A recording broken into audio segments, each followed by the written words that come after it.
সব মিলিয়ে আমি আর কি এই সেটে মোটামুটি ভালো ইনকাম করছি, খারাপ না, বাজার যা না হিসেবেও প্রায়।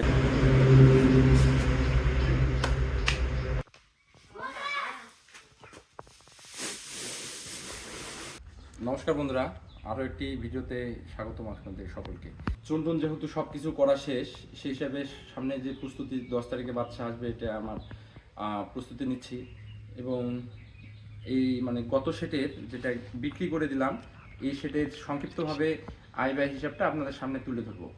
আচ্ছা, বাচ্চার সংখ্যা হচ্ছে 1500, খাবার খেয়েছে হচ্ছে 89 বস্তা, ঠিক আছে। আর যেহেতু কোম্পানি তরফ থেকে আমি ব্যবসা করি, সেই হিসাবে কোম্পানি থেকে বাচ্চা এবং খাবারের দামটা হাইলাইটস করে দেওয়া আছে। তো বন্ধুরা, আমি এখন আছি বর্তমান কাজী কোম্পানিতে। আর কোম্পানির সঙ্গে থাকলে অনেক সুবিধা আছে, যেখানে বাচ্চা প্রথম দিন থেকে বিক্রির দিন পর্যন্ত ওরা যে সাপোর্টটা দেয়, ঠিক আছে।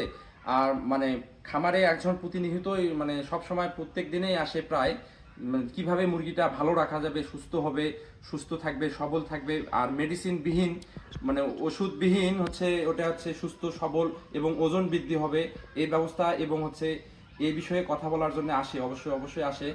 আর বিষয়টা হচ্ছে, এখানে থাকলে বিক্রির মুরগিটা তৈরি করা পর্যন্ত আপনার একটু টেনশন, বিক্রির কোনো টেনশন নাই। যেহেতু ক্যাশে যদি ডিলার ছাড়াই যদি আপনি ব্যবসা ডিলারের মাধ্যমে যদি আমি ব্যবসা করতে যাই পার্সোনালিটি ভাবে, সেক্ষেত্রে বাজার নিয়ন্ত্রণ থাকে না। যেমন আপনার মুরগি তৈরি হয়েছে, বাজার ভুট করে ডাউন মারি দিল। আর কোম্পানির সঙ্গে থাকলে মোটামুটি একটা ফিক্সড থাকে যায়। ধরে নেন ওষুধ খরচ মোটামুটি 1500 মুরগিতে সর্বোচ্চ 5000 টাকা হয়েছে আমার। আর আমি তেমন মেডিসিন ব্যবহার করি না, বায়োসিকিউরিটি মেনটেন করি, জাস্ট এটুকুই বয়লারের জন্য। আর কাঠের গুঁড়া আমি ইউজ করি, যেহেতু ধানের তুষের দাম একটু বেশি, সেই হিসেবে প্রায় 20-22 বস্তা গেছে 1400 মুরগিতে। তো বর্তমান মূল্য হচ্ছে প্রায় 5000 টাকা। আর বিদ্যুৎ বিল আসছে মোটামুটি 5000। আর অন্যান্য খরচ, যেমন হোল্ডার নষ্ট হয়েছে, তার বাতি নষ্ট হয়েছে, পরে বিভিন্ন ব্যক্তিগত খরচ থাকে, অন্যান্য খাবার আনতে যাওয়া, এই সব মিলিয়ে অ্যাভারেজে আর কি 2000 টাকা ধরছি। সব মিলিয়ে মোটামুটি মাংস উৎপাদন করছি। আমাদের যেহেতু কোম্পানির সঙ্গে আমি বললাম, সেই হিসেবে কোম্পানির একটা রুলস থাকে যে ওরা এ গ্রেডের বাচ্চা দিবে, খাবার ভালো মানসম্পন্ন দিবে। আর 3 কেজি পার মুরগিতে 3 কেজি খাবার দিবে, এবং ওজন দিতে হবে ওদেরকে 2 কেজি, ঠিক আছে। আমি সেখানে দিচ্ছি 2-3 কেজি খায় আমি 2 কেজি 77 গ্রাম দিচ্ছি। আর এই হিসাবে সব মিলিয়ে আমি আর কি এই সেটে মোটামুটি ভালো ইনকাম করছি, খারাপ না, বাজার যা না হিসেবেও প্রায় 50-এর মতো পার বাটে, যেহেতু 17 টাকা করে পাইছি। আর প্রায় 3000 কেজি মুরগি দিছি। তো মোটামুটি আমি খামার 2017-র শেষ দিকে স্টার্ট করি 300 মুরগির খামার দিয়ে। আর বর্তমান মুরগির সংখ্যা এখন, মাঝখানে ছিল অনেকে 5000 ছিল। আর বাকি দুটা সেটের বেড়া নেট, যেটাকে বলি আমরা নেট, ওগুলো নষ্ট হয়ে গেছে, যার ফলে ওগুলো একটু ভাঙি গেছে, মেরামত করতে হবে, যার ফলে ব্রেকে আসে। আর অবশ্যই এখন আমার দুইটা সেট রানিং আছে, এই একটা, আর ওই পাশে আর একটা। যেহেতু ভাড়া যেগুলো নিছিলাম ওগুলা মেরামত করে দিলে আবার আমি নিব, সমস্যা নেই। তো সেই হিসাবে আমি 2017 সালে 300 বাচ্চা দিয়ে শুরু করি প্রথম স্টেটমেন্টটা। ধীরে ধীরে এক পর্যায়ে আমার 5000 মুরগি ছিল, এখন 3000 আছে। তো বন্ধুরা, এখন যেহেতু বাচ্চা আমার আসবে 10 তারিখে, আজকে 8 তারিখ, আর 2 দিন হাতে সময়। সেই হিসাবে আমার কাঠের গুঁড়া অবশ্যই আনতে যেতে লাগবে, এবং কাঠের গুঁড়াটা নিয়ে এসে একটু সেচেতে থাকে, তো যার ফলে একটু ঝুরঝুরা করতে হবে, শুকাইতে হবে। আবার জীবাণুনাশক আছে, ব্যাকটেরিয়া যদিও থাকে ওগুলা নষ্ট হবে, ওগুলা স্প্রে করতে হবে। চলুন যাওয়া যাক কাঠের গুঁড়া আনার জন্য।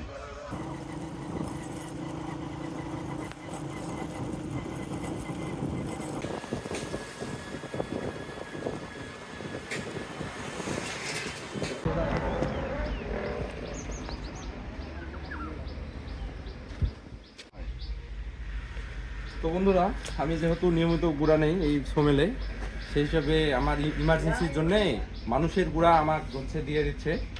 আর বিষয়টা আমি মূলত নিজেই নিয়ে আসি, বস্তা করে নিই। আর এখানে রেডিমেড বস্তা আছে, ওগুলো তুলে নিয়ে যাচ্ছি।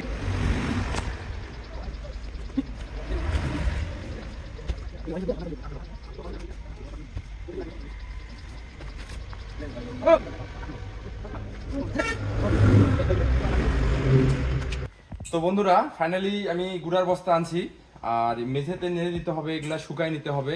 মূলত হচ্ছে মিলে কিংবা খোলা জায়গায় শুকাইতে হয়, এখানে তো রোদ পাবে না, বাতাসে যত দূর হয় আর কি। আচ্ছা ঠিক আছে, দেখা যাক।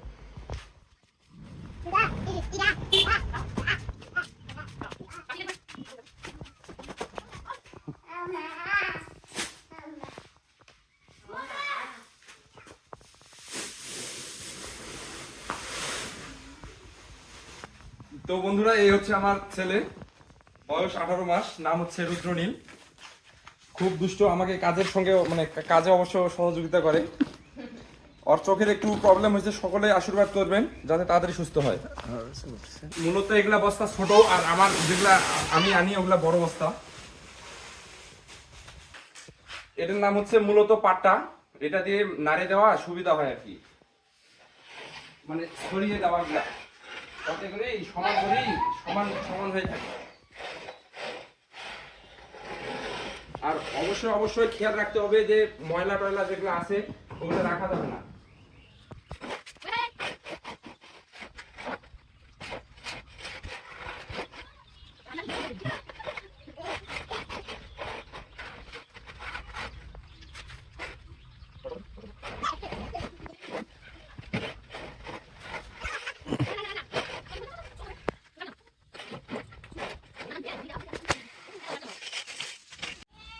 তো ঠিক আছে বন্ধুরা, আজকে ভিডিও এই পর্যন্তই। দেখা হচ্ছে পরবর্তী ভিডিওতে, সঙ্গেই থাকুন, সাথেই থাকুন, অনেক কিছু শিখতে পারবেন। আর বিষয়টা হচ্ছে পরবর্তী মানে বুডিং নির্মাণটা কিভাবে তৈরি হয়, প্রথম দিনে যে বাচ্চা আনি রাখবো সেটা ব্যবস্থাপনা, এক কথায় আমাদের ভাষায় বলে আর কি বুডিং ব্যবস্থাপনা কিভাবে করব সেটা দেখানো হবে। ধন্যবাদ, পাশেই থাকুন।